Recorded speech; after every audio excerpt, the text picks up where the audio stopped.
Enzo Fernandez affole déjà le mercato alors que celui-ci n'a pas encore officiellement ouvert. Le joueur de Benfica sort d'un mondial de grande qualité avec l'Argentine, auréolé du titre, et a ébloui l'Europe entière. La Première Ligue est prête à tout pour l'attirer dans ses rangs. Son entraîneur en club, Roger Schmidt, semble ne se faire aucune illusion.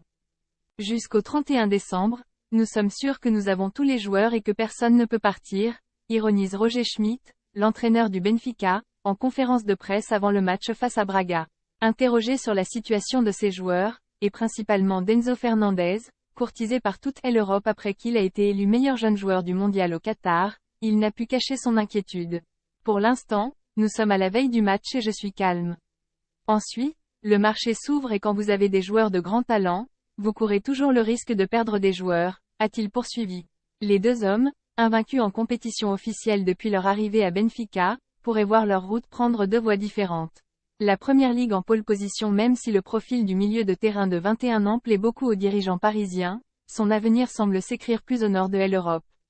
En Première Ligue, de nombreux clubs seraient prêts à payer la clause libératoire de 120 millions d'euros pour attirer le joueur, ce face à quoi le club lisboète serait impuissant. La concurrence étant rude, des offres d'un montant supérieur à la clause de libération ont même été évoquées ces dernières heures.